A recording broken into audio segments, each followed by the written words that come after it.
जानकारी है वो बाहरी भी हैं तो कम समय दे पाते होंगे, ये भी एक वजह होगी। बाकी मुझे लगता है कि अगर भाजपा का ही सांसद यहाँ होता तो कुछ और कंसर्न्स होते और जो पहुंचना चाहिए था बलरामपुर को वहाँ पे नहीं है। लेकिन मैं कहूँगी कि जिस तरह उन्होंने वाकई गरीबी हटाओ का केवल नारा नहीं दिया था अन्य राजनीतिक दलों की तरह, उन्होंने गरीबों के नाम पर केवल वोट की राजनीति नहीं की थी। दरअसल उन्होंने गरीबों के लिए वाकई सांसद राम शिरोमणि वर्मा जी जीते, इसके बाद बहुजन समाज पार्टी अलग हो गई।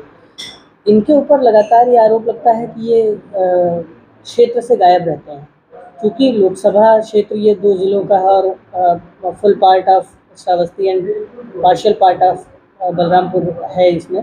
तो क्या लगता है कि उनके ना रहने की वजह से कहीं विकास की संभावनाएं कहीं छूटी या दोनों जिलों में इस तरह से विकास नहीं होता? देखिए, मैं बहुत व्यक्तिगत हमलों में मेरी रुचि नहीं होती।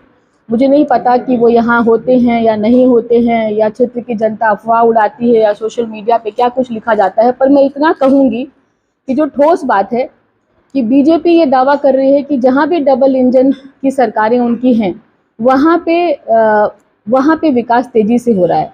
मैं सीधे कहूँगी कि चूंकि हमारी पार्टी का सांसद यहाँ पर नहीं है, बलरामपुर में श्रावस्ती में भारतीय जनता पार्टी के सांसद नहीं चुने गए हैं, इसलिए इनकी कनेक्टिविटी प्रदेश सरकार से बहुत बेहतर नहीं होगी या केंद्र सरकार से नहीं होगी, या वो खुद भी जो है एक निराशा के माहौल में होंगे। और जहाँ तक मुझे जानकारी है वो बाहरी भी हैं तो कम समय दे पाते होंगे, ये भी एक वजह होगी। बाकी मुझे लगता है कि अगर भाजपा का ही सांसद यहाँ होता तो कुछ और कंसर्न्स होते और जो दिखाई भी पड़ते। उनको बहुत कुछ करते हुए तो नहीं देखा गया है। जी, बलरामपुर जिला लगातार पिछड़ा रहा है। भारतीय जनता पार्टी से अगर सांसदों की बात की जाए या जनता पार्टी जो उसकी पूर्ववर्ती पार्टी रही, उससे अटल जी का ये कर्मभूमि रहा है, नानाजी राव देशमुख का ये कर्मभूमि रहा है। क्या लगता है कि विकास की संभावनाएं और ये 77वां स्वतंत्रता दिवस, इसको जोड़ते हुए आप कैसे देखते हैं और बलरामपुर में विकास की संभावनाओं को कैसे देखते हैं? देखिए, बलरामपुर में विकास की संभावनाओं का आगाज हो चुका है। आपने ठीक कहा कि यहाँ से अटल बिहारी वाजपेयी रहे, यहाँ से नानाजी देशमुख रहे, जिन्होंने देश दुनिया में भारत का भी नाम रोशन किया और बड़े बड़े काम किए। इसके बावजूद भी जहाँ पहुँचना चाहिए था बलरामपुर को वहाँ पे नहीं है। लेकिन मैं कहूँगी कि जिस तरीके से आप देखिए सड़कें बन रही हैं, बहुत तेज़ी से बहुत बेहतरीन सड़कें बन रही हैं, तो विकास को भी यहाँ पहुँचने में बहुत टाइम नहीं लगेगा जब इंफ्रास्ट्रक्चर बेटर होता है। और इलेक्ट्रिसिटी की स्थिति आप देख लीजिए, आप इंटरनेट की स्थिति यहाँ पे देख लीजिए, तो सब बहुत बेहतर हुआ है पिछले कुछ वर्षों में। तो लगातार हम बेहतरी की दिशा में बढ़ रहे हैं। लेकिन इतना कहने में मुझे कोई गुरेज नहीं है कि अभी बहुत कुछ ऐसा है जो यहाँ होना बाकी है, जिसके लिए लगातार भारतीय जनता पार्टी की सरकारें प्रयास कर रही हैं। और यहाँ पर अगर सांसद भी इस बार भारतीय जनता पार्टी के होते तो ये 5 साल जो है ये जाया नहीं गए होते। इसलिए यहाँ पर जरूरी है कि भारतीय जनता पार्टी का सांसद चुना जाए। मैम, ये सांसद से याद है कि देखिए, अभी यूनाइटेड नेशंस की UNDP की एक रिपोर्ट आई है। उस रिपोर्ट में कहा गया है कि पिछले 10 वर्षों में भारत में जो है गरीबी रेखा के नीचे बहुत कम लोग रह गए हैं, सिर्फ 16% लोग रह गए हैं, और बाकी लोग 45% लोग जो है गरीबी रेखा के ऊपर आ चुके हैं। जबकि साल 2006-07 में देश में गरीबी रेखा के नीचे लगभग 55% लोग थे। तो मुझे ये बताते हुए बड़ी खुशी का अनुभव हो रहा है कि ऐसा हमारे प्रधान सेवक के कार्यकाल में हुआ है, जब उन्होंने वाकई गरीबी हटाओ का केवल नारा नहीं दिया था अन्य राजनीतिक दलों की तरह, उन्होंने गरीबों के नाम पर केवल वोट की राजनीति नहीं की थी। दरअसल उन्होंने गरीबों के लिए वाकई काम किया था, जो गांधी जी के सपने थे और जो दीनदयाल जी के सपने थे कि देश के आखिरी व्यक्ति तक भी जो है आखिरी व्यक्ति का भी विकास हो, वो इस सरकार ने किया है। तो गरीबी उन्मूलन की दिशा में ठोस कदम जो उठाया गया है वो नरेंद्र मोदी की सरकार में ही उठाया गया है। तो यही मैं कहूँगी कि स्वतंत्रता के अमृत महोत्सव काल में ये सबसे बड़ी उपलब्धि है जिसको दुनिया ने स्वीकार किया है।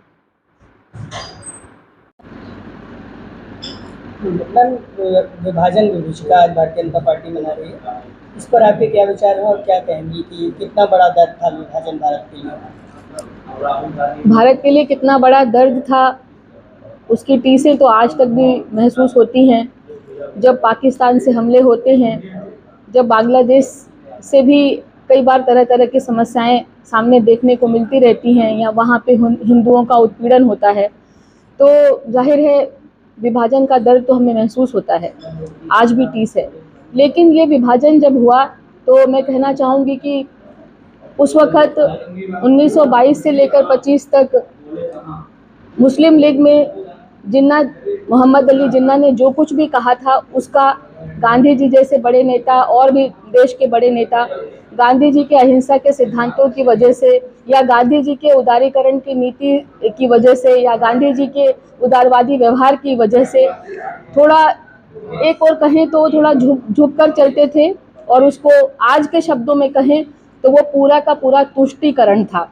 जब राष्ट्र की बात आए कहीं भी, किसी भी दुनिया के किसी भी देश में जब राष्ट्र की बात आए तो साम दाम दंड भेद के माध्यम से भी अपने राष्ट्र को सर्वोपरि रखना पड़ता है, किसी के आगे झुकना नहीं पड़ता है। मुझे आज इस बात की बड़ी खुशी है कि जब से नरेंद्र मोदी जी प्रधानमंत्री बने हैं उसके बाद से तुष्टीकरण की सारी नीतियां एक एक करके ध्वस्त की जा रही हैं। आप देखिए IPC, CrPC, Indian penal code और कितना उसमें चेंजेस आपको देखने को मिल रहा है, और साथ ही अब दुनिया में भारत की क्या छवि है। तो नरेंद्र मोदी जी एक आज़ाद भारत में पैदा हुए नेता हैं। गांधी जी आज़ादी के पहले पैदा हुए थे। दोनों में ज़मीन और आसमान का एक तरीके से अंतर कहेंगे। वो अपने समय के शीर्षस्थ थे गांधी जी, और इस समय नरेंद्र मोदी जी अपने समय के शीर्षस्थ हैं। और कहूँगी कि काफ़ी डिसाइसिव पॉलिटिक्स नरेंद्र मोदी जी का रहा है। एक स्वाभिमान के साथ एक क्रांतिकारी नेता के रूप में उन्होंने दुनिया में अपनी छवि बनाई है, और उसी तरीके से वो भारत को दुनिया की 5वीं अर्थव्यवस्था बना रहे हैं। तो मैं कह रही हूँ कि दोनों हालांकि गुजरात से ही हैं, लेकिन मैं दोनों को अपने पिता के रूप में देखती हूँ। महात्मा गांधी भी उतने ही आदरणीय हैं, लेकिन आज़ादी के बाद पैदा हुए नरेंद्र मोदी जी भी आज भारत की जो पहचान उन्होंने बनाई है उससे हमारा गर्व से हमारा माथा जो है वो ऊंचा होता है, हमारा तिरंगा ऊंचा होता है।